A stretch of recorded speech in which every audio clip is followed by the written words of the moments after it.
दिसंबर 2023 की वो एक रात आज भी इंटरनेट के इतिहास में एक रहस्यमयी पन्ने की तरह दर्ज है। अचानक पाकिस्तान के कई बड़े शहरों में इंटरनेट ठप हो जाता है। ट्विटर, जिसे अब हम एक्स कहते हैं, उस पर एक खबर आग की तरह फैलती है कि कराची के एक हाई प्रोफाइल अस्पताल में दुनिया के सबसे कुख्यात और भारत के सबसे बड़े दुश्मन दाऊद इब्राहिम को जहर दे दिया गया है।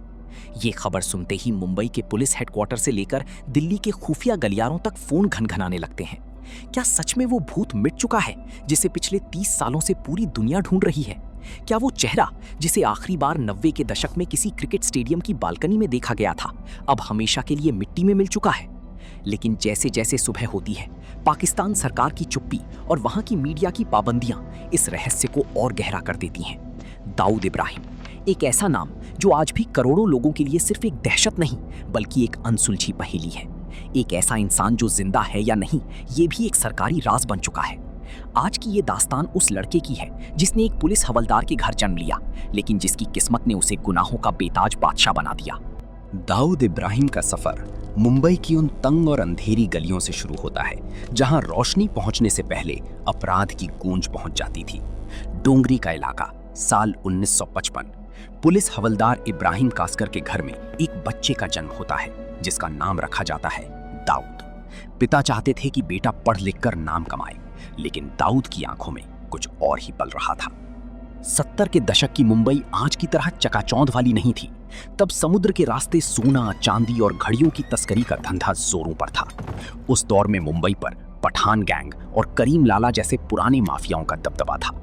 दाऊद ने स्कूल छोड़ दिया और अपने भाई शब्बीर कास्कर के साथ मिलकर छोटे मोटे अपराध शुरू किए।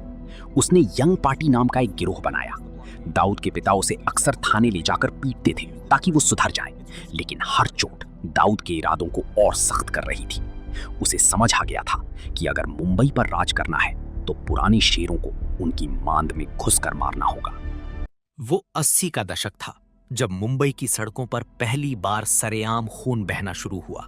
दाऊद और उसके भाई शब्बीर का सामना उस वक्त के सबसे खतरनाक अपराधी करीम लाला के भतीजे समत खान से हुआ।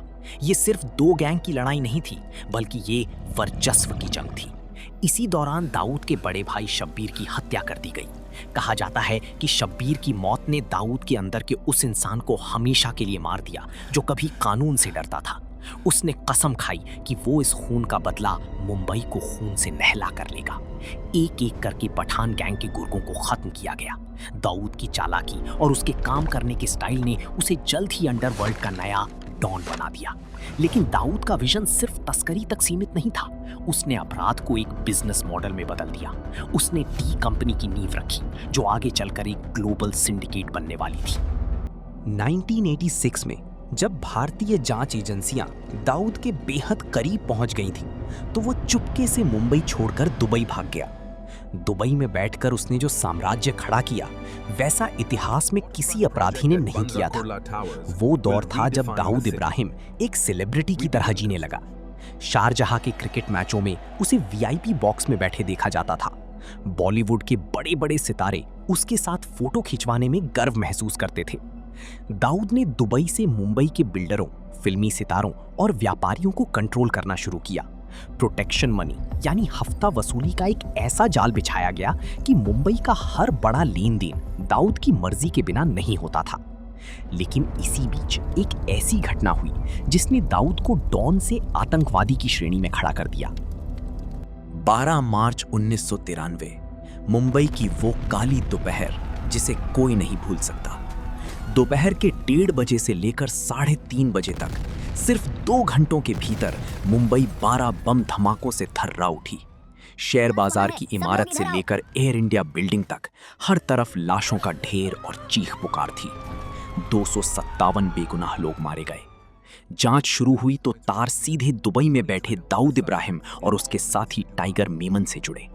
आरोप लगा कि बाबरी मस्जिद विध्वंस का बदला लेने के लिए दाऊद ने पाकिस्तान की खुफिया एजेंसी आईएसआई के साथ मिलकर इस साजिश को अंजाम दिया। इन धमाकों ने दाऊद का चोला बदल दिया। अब वो केवल एक अपराधी नहीं था, वो भारत का सबसे बड़ा दुश्मन और मोस्ट वांटेड आतंकवादी बन चुका था। भारत सरकार ने अंतर्राष्ट्रीय स्तर पर दबाव बनाया तो दाऊद को दुबई छोड़ना पड़ा। यहीं से शुरू हुआ उसका भूत बनने का सफर। पाकिस्तान ने दाऊद को पनाह दी, लेकिन कभी दुनिया के सामने इसे कबूल नहीं किया। कराची के क्लिफ्टन इलाके में उसे एक अभेद्य किले जैसे बंगले में रखा गया। आईएसआई ने उसे नई पहचान दी, नए पासपोर्ट दिए और उसकी सुरक्षा में कमांडोज तैनात कर दिए। दाऊद का चेहरा अब अखबारों और टीवी से गायब हो गया। 1993 के बाद से दाऊद की कोई भी नई तस्वीर आधिकारिक तौर पर सामने नहीं आई। वो फ़ोन कॉल्स के जरिए अपना काम चलाता था। उसकी आवाज़ ही उसकी पहचान बन गई। लेकिन पाकिस्तान में बैठकर उसने अपने धंधे को और फैलाया। अब डी कंपनी सिर्फ तस्करी नहीं करती थी, बल्कि वो सिंथेटिक ड्रग्स, नकली नोटों के कारोबार और हथियारों की सप्लाई में शामिल हो गई। अफ्रीका के हीरों के खदानों से लेकर यूरोप के सट्टेबाजी बाजार तक दाऊद का जाल फैल गया। दाऊद की कहानी का एक और खौफनाक हिस्सा है उसकी और छोटा राजन की दुश्मनी।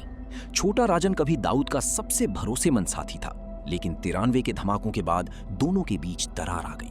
राजन ने खुद को हिंदू डॉन घोषित किया और दाऊद के खिलाफ जंग छेड़ दी। साल 2000 में बैंकॉक के एक फ्लैट में दाऊद के सबसे वफादार शूटर छोटा शकील ने राजन पर हमला किया। राजन खिड़की से कूदकर बच गया, लेकिन इसके बाद पूरी दुनिया में इन दोनों गैंग्स के बीच खून खराबा हुआ। दुबई की सड़कों पर, मुंबई की गलियों में और यहां तक कि नेपाल और दक्षिण अफ्रीका में भी इनके गुर्गे एक दूसरे को मारते रहे। ये अंडरवर्ल्ड की सबसे लंबी और सबसे खूनी जंग थी, जिसने साबित किया कि दाऊद अपनी गद्दारी करने वालों को कभी नहीं बख्शता। समय बीतता गया और दाऊद इब्राहिम बूढ़ा होने लगा। 2003 में अमेरिका ने उसे ग्लोबल टेररिस्ट घोषित किया और उसके अल-कायदा जैसे संगठनों से रिश्तों का खुलासा किया। भारत ने बार-बार पाकिस्तान को दाऊद के कराची में होने के सबूत दिए। कभी उसकी बिजली के बिल की कॉपी दिखाई गई, तो कभी उसके घर का पता और फोन नंबर। लेकिन पाकिस्तान हमेशा की तरह मुकरता रहा। दाऊद के परिवार की शादियों की खबरें आती रहीं। उसकी बेटी की शादी पाकिस्तान के महान क्रिकेटर जावेद मियांदाद के बेटे से हुई, जिसने ये साफ कर दिया कि दाऊद पाकिस्तान की डीप स्टेट का कितना अहम हिस्सा है। लेकिन इन सब के बावजूद दाऊद का वजूद एक परछाई बनकर रह गया। वो एक ऐसा कैदी बन गया जो अपनी ही मर्जी से एक सुनहरी जेल में बंद था। हाल के वर्षों में दाऊद की सेहत को लेकर कई अटकलें लगाई गईं। कभी कहा गया कि उसे किडनी की बीमारी है, कभी पैरों में गैंग्रीन की बात सामने आई। लेकिन सबसे रहस्यमयी रही वो दिसंबर 2023 की रात, जब उसके जहर दिए जाने की खबर उड़ी। क्या वाकई किसी ने उसे मारने की कोशिश की, या फिर ये पाकिस्तान की कोई नई चाल थी ताकि दुनिया का ध्यान दाऊद से हट जाए? सच जो भी हो, लेकिन दाऊद अब केवल एक प्रतीक बनकर रह गया है। एक ऐसा अपराधी जिसने एक महान शहर की रूह को जख्मी किया और फिर अपनी पहचान खोकर गायब हो गया। भारत की एजेंसियां आज भी उसका इंतजार कर रही हैं। उसकी संपत्तियों को कुर्क किया जा रहा है, उसके करीबियों को सलाखों के पीछे भेजा जा रहा है। दाऊद इब्राहिम का अंत चाहे जैसे भी हो, लेकिन इतिहास उसे एक ऐसे गद्दार के रूप में याद रखेगा जिसने अपनी ही धरती पर खून की नदियां बहाईं।